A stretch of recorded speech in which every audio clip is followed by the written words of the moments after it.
All right. So we gonna roll right into it, man.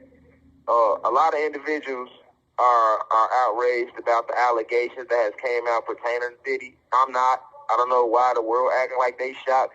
Let's be real. We've been knowing forever this nigga been a pedophile. We've been knowing forever that this nigga's been a rapist. We've been knowing forever the shit that goes on in Hollywood.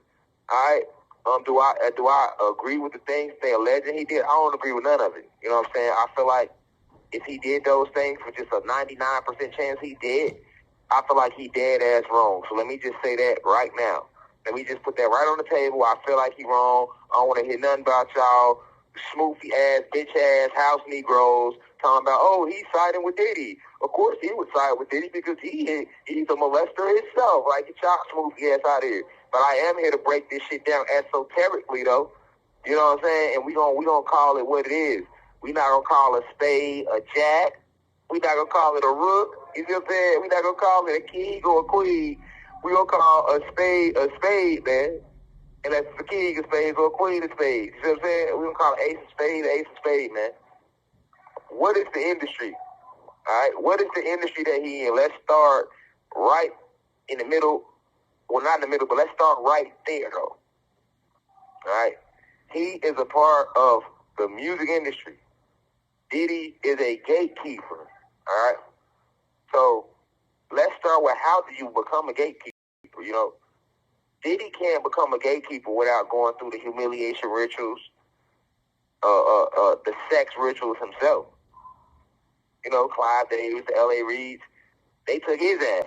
You know what I'm saying? Everything that they alleged and Diddy did, they had to do that to him and worse for him to get in that position. You know, he participated in the blood sacrifices of Tupac Shakur and Biggie Smalls, and he played hands and all of that. He robbed a lot of his artists from the night. Most of the artists that was on Bad Boy didn't get paid. Mary J. Blige got robbed. Jason Soul for Real got robbed. And the whole Soul for Real got robbed. You got Mason them that was robbed. Biggie was robbed of his royalties for forever. You know, Craig Mack and a plethora of artists that was on Bad Boy. You know what I'm saying? Let's not forget about Shine. You know, y'all forgot how talented Shine was. You have 1 minute left. Let's not forget about Shine. Y'all forgot how talented Shine was. You know what I'm saying? Definitely for the new age generation, like Shine was a cold ass artist, man. He had talent, he had the voice, he had the look, but Shine ended up doing 10 years in prison behind some shit that Diddy actually did, and Diddy turned his back on Shine.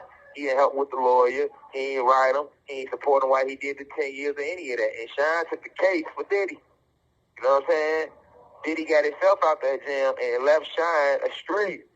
On top of that, Shine was a stand-up artist and a stand-up god. So Diddy knew he couldn't get Shine to participate in the things that it took for Shine to reach the level that he wanted to really reach in the industry. You know, Shine came to the industry like I came into it, or a lot of artists who think it's just all about music and talent, and then you get into it, and you figure out that this has nothing to do with the talent, this has nothing to do with music, it's all about... Thank you for using Securus. Goodbye.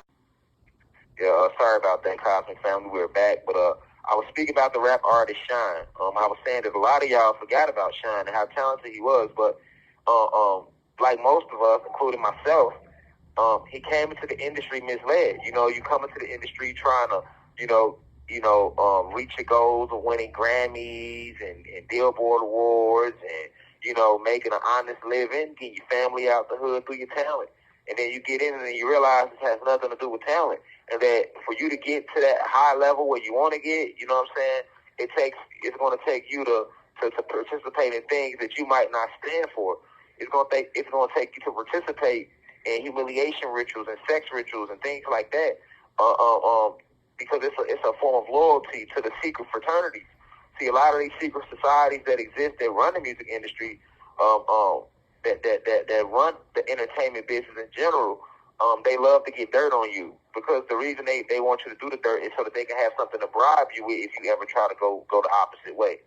So we got to start with what happened to Diddy first. How did he get to that mindset? You know, Diddy came in the game young. His daughter was his dad was Melvin Combs. Melvin Combs was a huge drug dealer in the streets of Harlem. So in the streets of New York in general, like anybody that come out of New York, for those in university that are from the New York area, you know this to be a fact that Diddy Daddy was the man in the streets. His dad was a street legend. So Diddy already grew up with that, kind of like Dirk did. You know, Dirk Daddy, Big Dirk is a street legend in Chicago. That's why we call him Lil Dirk, because he has a dad. His dad is Big Dirk. That's the real Dirk. That's the street legend. So Lil Dirk already kind of came up with a legendary status to his name just because of who his daddy was. And that's not taken from away from any of the hard work that Lil Durk had to put in himself to just become an artist and get in the industry. He still had to put his own work in. I'm not going to discredit him for that. But it was the same thing with Diddy. Diddy had to put his own work in to make his own name because he was in his father's shadow. But he still came up respected in the streets. That's Melvin's son, you know what I'm saying? So when Diddy got in the industry, he started off working for like H-Town Records. That was Andre Harrell and them. You know what I'm saying? And then he got fired from Uptown, and he ended up starting Bad Boy. So it was when he was working for Andre Harrell that he was making connections in the industry, and he was finding out very young what this game is really all about. When he was trying to start Bad Boy, you know, he wasn't getting the love he wanted. You know what I'm saying? That's why if you go back and watch the Notorious movie, he wasn't able to sign Biggie or Craig Mack, because those was his first two artists, because he didn't have the funding for the label. So it was in that moment in Diddy's life where he realized that if I want this funding for Bad Boy to become successful, and for me to be a music exec, you know, I'm going to have to make certain sacrifices. But that was when Diddy first started getting involved with, you know, his own sexual humiliation rituals with the big wigs that run the industry. You know, he was touched, he was tampered with, you know, and if you notice, most of Diddy artists end up dead, you know what I'm saying, or in jail. A lot of it or broke, or all three, you know what I'm saying. Well, a lot of that had to do with Diddy having to give up these sacrifices, you know what I'm saying, to put himself in position. He had to bring them bodies. So one of the first bodies he brought them was Biggie. You know what I'm saying? And it looked like it was Pocket Big, but no, that was Diddy had his hand in that. That's just a fact. You know what I'm saying? That's why if you go watch Notorious, you'll see it's a scene where like Biggie is seeing the alleged beef with him and Pop getting out of control, right? The media and everybody in the radio talking about it. And you see Biggie say, hey man, you know what, fuck this shit, man. I'm finna pick up the phone and call Pop. And if you go back and watch Notorious, notice that Diddy snatches the phone for Biggie and say, man, nah, fuck that. We not calling them niggas, man. We just gonna leave it alone and let everything die down. Right then and there, if you got your third eye open, you front the streets at that, you know that's a snake move. If there's some beef going on and one party is willing to get on the phone and call the other to try to squash it, ain't no real street nigga gonna say, nah, we ain't gonna get up, we not gonna call them, we gonna let it die down. It's beef. We going back and forth. This nigga Pop think the Big got him set up. Nigga Pop at that time believing that Biggie set him up to get robbed and shot. It's the first time Pop got shot. That ain't no light beef. A nigga just got shot 5 times and robbed, and Pop was on his way to kick it at the studio with Biggie and Lil C's and the Bad Boy artists. That was a Bad Boy studio session. Let's put everything together, Cosmo family. You know what I'm saying? So, yeah, Pop, like, turned up about it. Like, nigga tried to kill me, so we know it's war. So why wouldn't you let Biggie get on the phone to call Pop to try to straighten it out? Had Diddy did that, Pop would have been able to be like, that Big ain't really had nothing to do with this shit. But Diddy was like, nah, he snatched the phone for Big and said, hey, we gonna let it die down. Knowing damn well it ain't gonna die down without no communication. You know what I'm saying? In Pop mind, you niggas just set him up. How this shit gonna ever die down? You know what I'm saying? Like, ain't no die down. You niggas tried to kill me. Like, how it gonna die down? So, a big reason that Diddy did that because the setup was already in place. You know what I'm saying? Because Diddy used to be cool with Pop, too. Go back and pull up the pictures, man. Pop was cool with Diddy before all that shit happened when he got shot in New York the first time. He was cool with Diddy, and he was then the best friends with Biggie. That's why Pop was going at Diddy and Biggie so hard at Bad Boy, because he felt betrayed by them the most. You know what I'm saying? All right, so Diddy had his hands in both of them murders. Then Diddy gave up Craig Mack. If you remember, Craig Mack died a few years later, too. And that was swept under the rug. Then Diddy had his hand in Shine getting locked up. That was a sacrifice. You know what I'm saying? Then Diddy had his hand in the shit that happened with Lil' Kim and her going to jail. You know what I'm saying? Then Diddy had his hands in the shit with Mace and playing Mace out of all his music and all the songs Mace was writing, and Diddy was taking all the money. You know what I'm saying? Along with other groups like Soul For Real, who had the Candy Rain, the My Love, Do You Ever? Yeah, you wonder why you ain't hear from them no more. You know what I'm saying? Like, it was a whole bunch of groups that Diddy did dirty, man. And it was in that era that he started to work his way up the ranks with the Satanists. They said, okay, we can trust this man. You know what I'm saying? He willing to give up. He's all the way in with us. He not only gave up his asshole to us, but he done brought us he done broke more people in. And at that time, see, Diddy wasn't even doing the sex rituals yet. Diddy wasn't the gatekeeper yet in the 90s. Go back and look at Diddy in the 90s, then look at him in the 2000s. He hadn't got that rank yet. His whole aura was different in the 90s compared to how it became when he became the man, when he got in that position. You know what I'm saying? And you got to ask yourself, what did Diddy do to get in that position? How does Diddy get to this billionaire status that we all love, like became to know Diddy for? You know what I'm saying? Diddy and Jay-Z was known for forever as the first black billionaires, and they had reached a certain status. We know how Jay got there. We seen Jay do the work. P. Diddy ain't had a hit record since the 90s. So how the fuck did he even get to that position? That's what you got to think about. Nobody ever questioned that, though. Well, it's because of all the blood sacrifices Diddy, all the murders he was participating in, this blood sacrifice ritual. You know what I'm saying? Then they start bringing young artists to Diddy. Usher was one of the first ones that Diddy broke in. Meaning now they put Diddy in position. Okay, so like we broke you in, you know how it goes. So he broke Usher in. You know what I'm saying? Was having sex with Usher when Usher was young and out there living with him. And Diddy did that to a lot of artists. When he started with Usher, though. After he broke Usher in, they knew that they could use him to break these artists in. Because if you're going to come in this industry and we going to bless you to put you in this high position where you got all this fame and all this money, and you winning Grammys and shit like that, you got to go through this gatekeeper. So that's when they seen that they could make Diddy a gatekeeper. And Diddy became a gatekeeper. And then he started doing that with a lot of young artists that was coming in. You know what I'm saying? And see, when they break you in, they film it. If they participate in the humiliation ritual, they film it.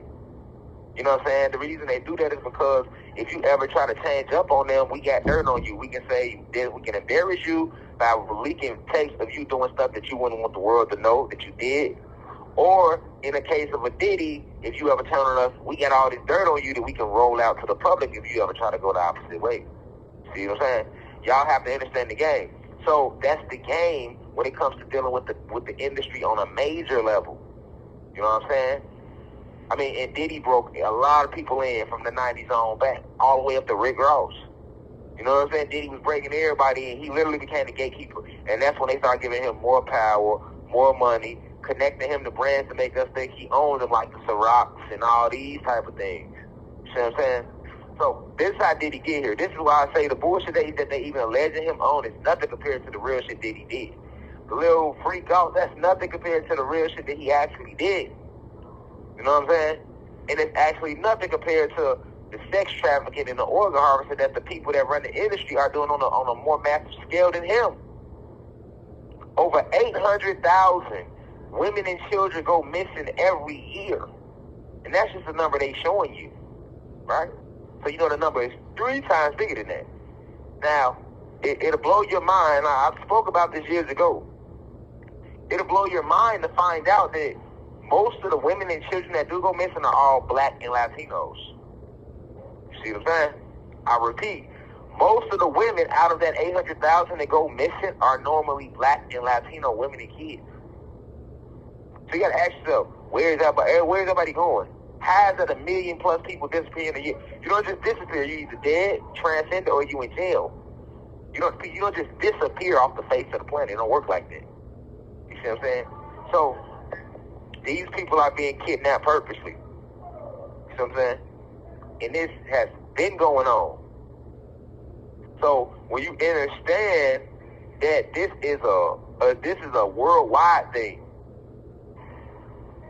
like they showed you in the movie Saw or Hostel, they do that in real life. The show Hunger Games was popular because they do that in real life. And the same people that do that is the same people that run the entertainment industry. They run the judicial system as well. That's why my ass sitting here.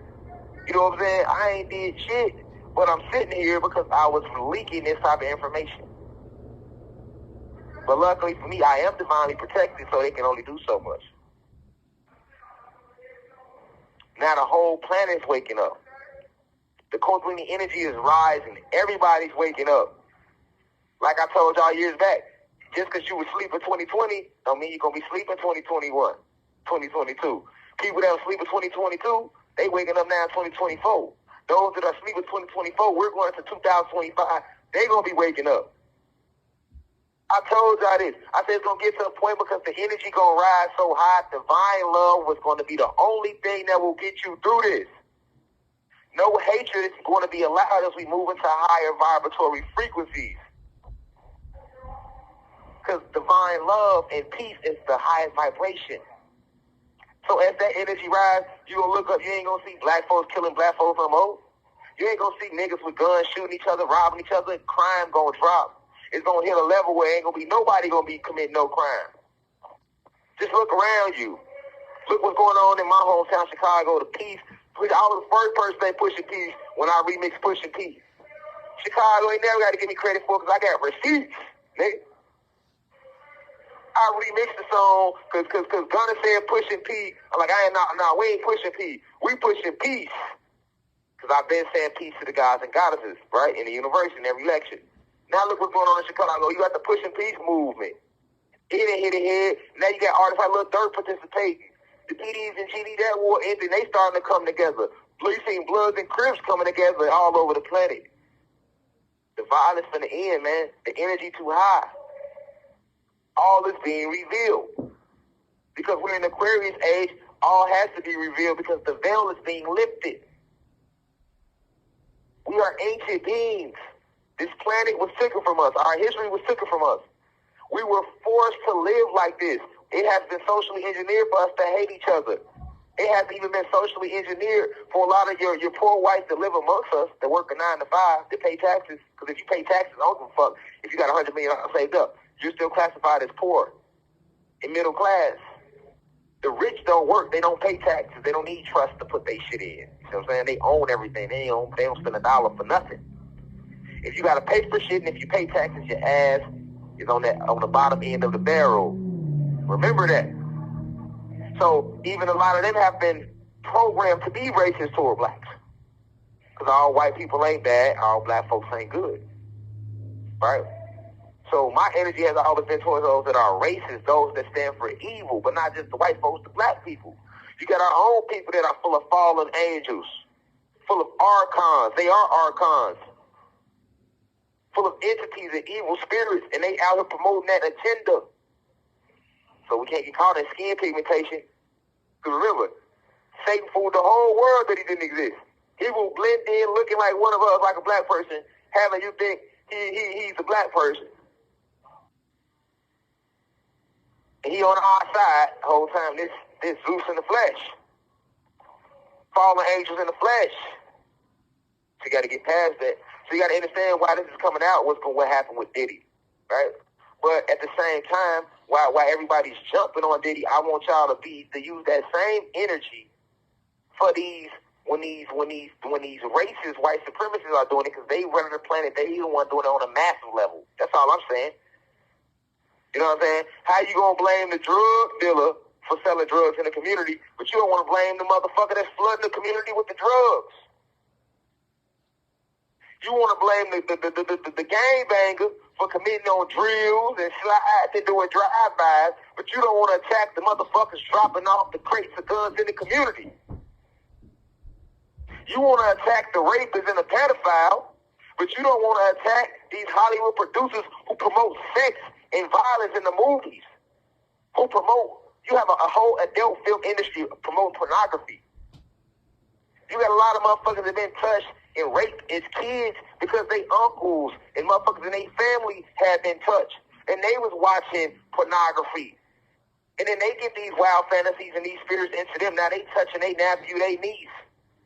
Now they nephew, their niece grow up. Now they touching motherfuckers. Let's talk about where it starts at. See what I'm saying? So it's the same thing with Diddy. You go attack Diddy, but you don't want to attack the motherfuckers in position. The people that put Diddy, that made Diddy like that. The people that's doing this on a more massive scale than you could ever imagine. That's what I'm trying to get Black America to see with 3Ks. See what I'm saying? Because at the end of the day, motherfuckers don't see it. Motherfuckers want to always sit here and you feel good to attack your own. Understand social engineering, man. Understand that we have been programmed to hate ourselves and hate each other. And anytime you get any big name that's doing something, they going to put a check on his armor. Look at Bill Cosby. Bill Cosby did so much for Black America through the 60s all the way back. They couldn't let him end his life like that.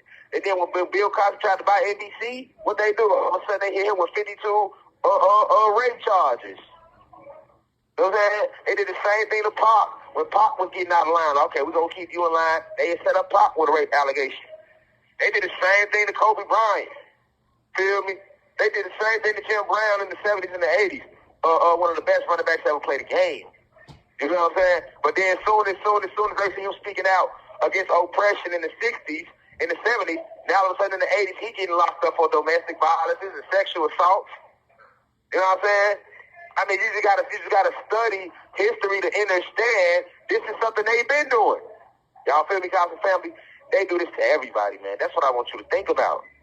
And then with the goddesses and the women, they degrade them through humiliation rituals.